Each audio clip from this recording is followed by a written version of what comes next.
এই যে আপনি পরকিয়া করছিলেন সেই কারণে আপনার স্বামী চলে গেছে, আসলে পরকিয়ার কিভাবে হয়েছিল আপনার সঙ্গে একটু বলেন।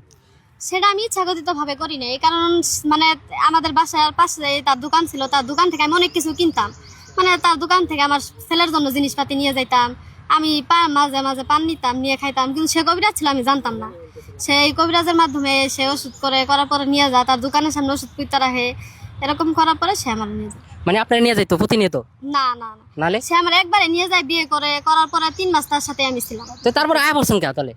না, কারণ তার বয়স হলো 40 বছর আর আমার মাত্র 18 বছর। তার সাথে সে আমার কাকার বয়সী বা আমার বাবার বয়সী হবে। তাহলে তার সাথে যখন আমি মানে আমার ওরকম কোনো সেন্স ছিল না যে সে আমার একটা কাকার বয়সী বা আমার একটা বাবার বয়সী লোক, তার সাথে আমি সংসার করতেছি। মানে ওরকম কোনো কিছু বুঝতে পারিনি। হঠাৎ করে একদিন আমার স্বামী, আমার প্রথম স্বামী আমার দ্বিতীয় স্বামীর কাছে ফোন দেয়। দেওয়ার পরে কথা বলার পরে আমি মানে যখন কথা শুনতে পাই, মানে স্পিকার বাড়ানো ছিল, আমার দ্বিতীয় স্বামী জানতো না যে স্পিকার বাড়ানো। পরে আমি যখন শুনতে পাই, তখন এই কথাগুলো শোনার পরে মানে একটু করে আমার মানে আগের কিছু কিছু কথা মনে হয়।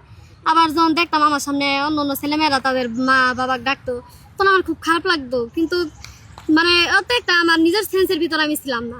যখন আমি একটু করে যখন আমার আগের হাজবেন্ড আমার দ্বিতীয় হাজবেন্ডের সাথে কথা বলে, যখন মানে একদিন দুদিন পর কথা বলে, তখন আমি এই বিষয়টা নিয়ে আমার এক বাসা। আপনার ওষুধের ডেট চলে গেছে বিদায় আপনি সেন্স মাথায় চলে আসলো, তো এখন আপনি আগের স্বামীর কাছে যেতে চান, তো আগের স্বামীর উদ্দেশ্যে আপনি কি বলার আছে একটু বলেন। তার আমি একটাই কথাই বলবো, যাতে সে যাতে আমার এই ভুলটা ক্ষমা করে দেয়, দিয়ে যাতে সে আমার আবার নেই। আপনি সেই স্বামীর সাথে মানে যে পরে যে স্বামীর সাথে আপনি 3 মাস সংসার করছিলেন, এমনকি আদৌ কি মেনে নিবে সে? সে আমি তার কাছে আমি এটা তার আমি ইচ্ছা করে করি নাই।